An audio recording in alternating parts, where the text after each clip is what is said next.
Hey everybody, welcome to Bar Talk, the State Bar's podcast in which we talk about everything related to the North Carolina State Bar. We're here today to give you an update on the summer quarterly meeting of the State Bar Council, which just wrapped up this past Friday. I'm here with Brian Oten, the Ethics Counsel and Director of Special Programs at the State Bar. Hey Peter, thanks for having me again. And again, my name is Peter Bolak. I'm the Assistant Executive Director at the State Bar, and we want to give you a brief update on what happened last week at the council meeting. We were fortunate enough to be joined for parts of our council meeting by Chief Justice Paul Newby, who met with our officers and addressed the Bar Council on Friday morning.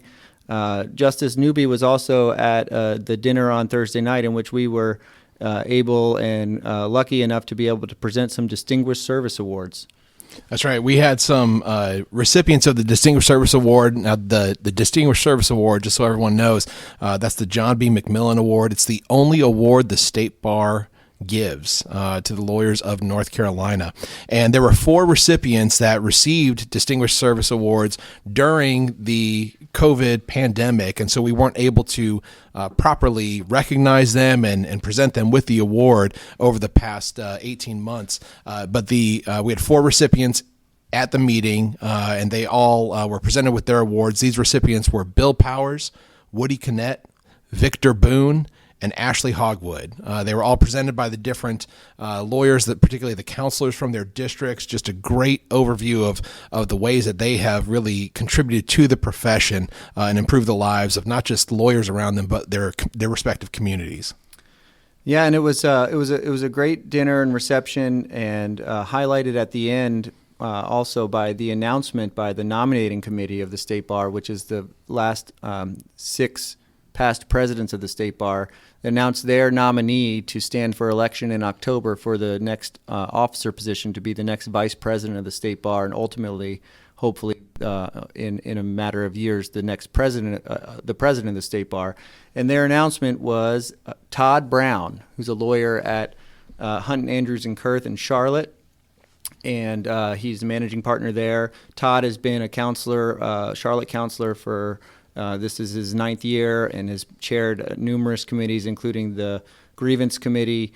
And we're just delighted to have Todd as in the line as being the next officer and one of the next presidents of the State Bar. And that was a great highlight of the event on Thursday night.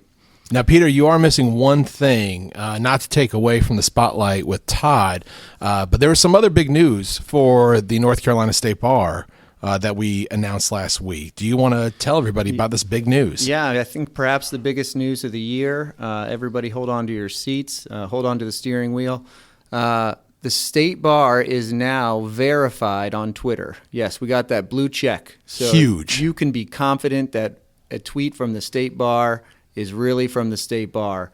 We've been celebrating constantly since this came up, and so we're just thrilled to be able to report that to you. Hoping this podcast goes viral. That's right. So let's get down to some meat and potatoes of the substance of the weeks of the meeting, and talk about what were the actions and outcomes coming from the Ethics Committee. Sure. So the Ethics Committee met on Thursday, July 15th, and they had a packed agenda as usual. As a result of that meeting, they published 2 new opinions that we would love to get feedback on. We want all lawyers to read these opinions, and if you think they're correct, please tell us. If you think we got it horribly wrong, please tell us. You can send your comments to ethicscomments@ncbar.gov. These opinions, 2 of them, that were published over this next quarter. One is lawyer possession of contraband during representation. The other is lawyer participation in Google Screen pay-per-lead advertising programs. You can imagine that latter opinion is going to get a lot of attention. We know we've received, we being the ethics staff, have received a number of calls from lawyers about whether they can participate in these local service ads that are offered through Google and other providers. So feel free to take a look at that opinion. We'd love to get your feedback. The Ethics Committee also did recommend to the full council for adoption 3 different ethics opinions that had previously been published for comment. Those opinions were proposed 2019 FEO4, that's Communications with Judicial Officials, 2020 FEO1, Responding to Negative Online Reviews, and 2021 FEO2, which deals with a lawyer's professional responsibility in identifying and avoiding counterfeit checks. Each of these opinions were considered by the Ethics Committee, some of which, including that Communications with Judicial Officials, have been in the committee for a number of years. And those opinions were all sent to the council, and on Friday, July 16th, the council did adopt each of those opinions. So you can find those opinions not just in the State Bar Journal from this past quarter, but also you'll soon find them on the State Bar's website. And a couple of those opinions that were adopted, Brian, were the product of subcommittee review and reaction to a number of comments. And so just as a reminder that your comments make a difference. I mean, I think especially the communications with judicial officials and the negative online reviews. We really used the comments from lawyers in making sure that the opinion that came out of the council was one that everyone was comfortable with, and so your views do make a difference there. Absolutely. There were a few rules that were adopted by the council at its Friday meeting. These rules were published for comment over the last quarter. I'll mention a couple and hand one over to Brian. So there are rules that were further explaining and adding more details to the reinstatement requirements for lawyers who have been inactive or suspended for more than 7 years. The old rule required that if you were suspended for more than 7 years, that you had to complete the bar exam to be readmitted. Well, since that rule was adopted, there was the implementation of the UBE and other requirements related to the UBE. So that rule clarifies that the lawyer has to complete all of the necessary requirements that would have been required for a lawyer to be admitted via the bar exam process.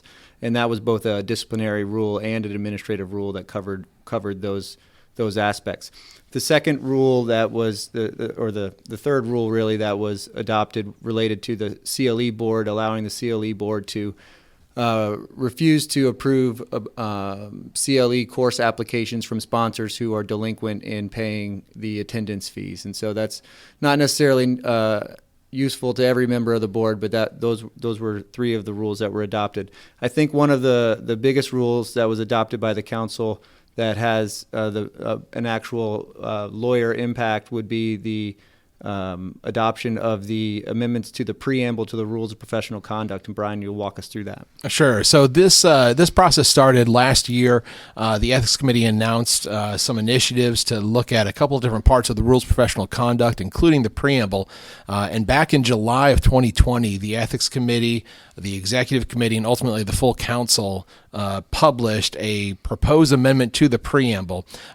That proposal received a lot of different feedback, both in support and opposed to the suggested amendment. And so this went back to subcommittee, stayed in subcommittee, and was studied for a number of months. And ultimately, we had a new proposed amendment to the preamble that was published in April of this year. And it came back before the council at the July meeting.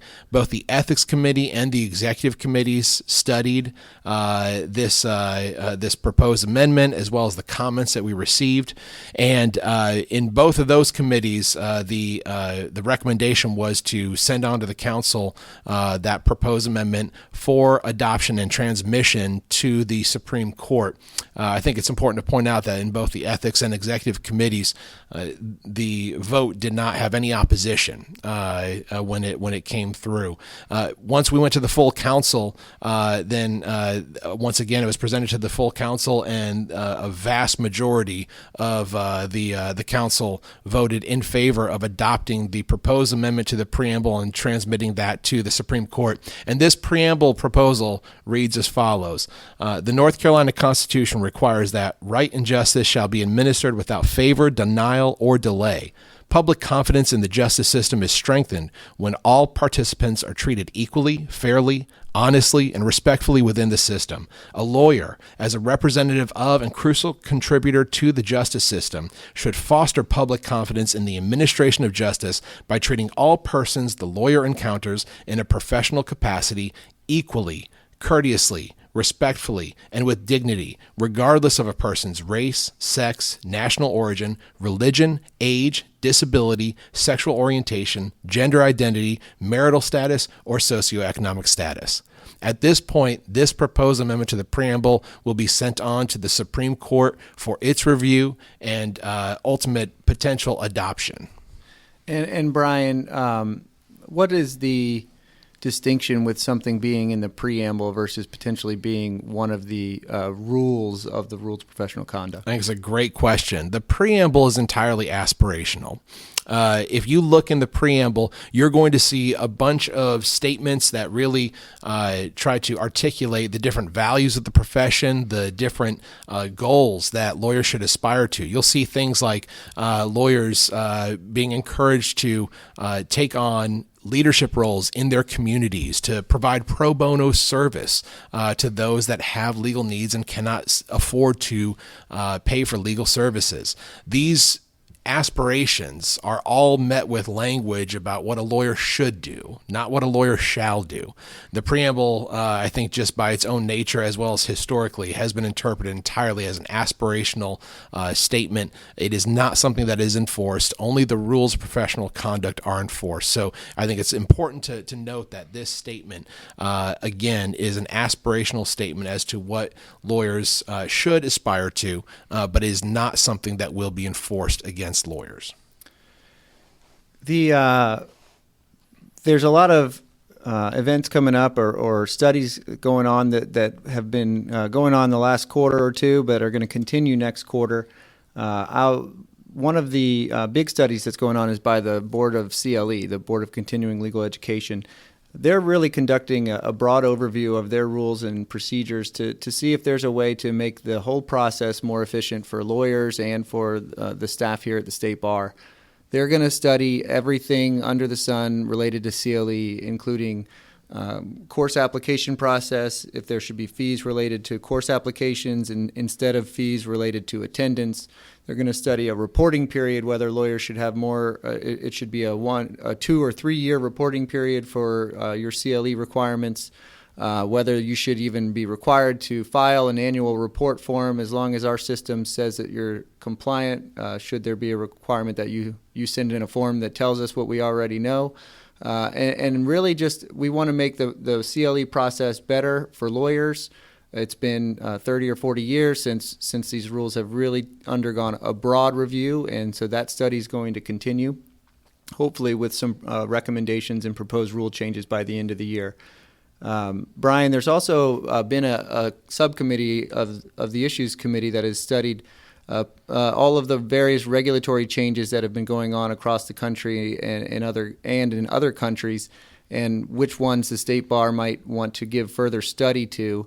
Will you highlight one of the areas that we're going to be giving closer look at? Sure, and this is a topic that's, I think, really interesting to a lot of the lawyers out there. As some of you may or may not know, there's a lot of different regulatory change efforts in various jurisdictions. Utah and Arizona being prime examples, but California and Florida are also looking at just how the regulation of the profession takes place and what sort of barriers might actually be really kind of preventing those that need access to legal services from getting those services. So the State Bar put together a subcommittee. Like Peter said, it's a subcommittee of the Issues Committee, and they've been studying all these different regulatory change efforts over the past year. At this July meeting, the chair of that subcommittee, Mark Enriquez, made a recommendation to the executive committee to appoint an ad hoc committee that would take the next steps from study to actually try to put something together with regards to one particular idea that the subcommittee has studied, and that is the potential creation of a new license for paraprofessionals. This would be a license for non-lawyers to practice very limited aspects of legal practice in very specific areas of law. And this is all tied to the legal needs assessment that was released just this past May, and looking at what sort of areas of need people in this state have for legal services that they simply cannot afford or cannot obtain.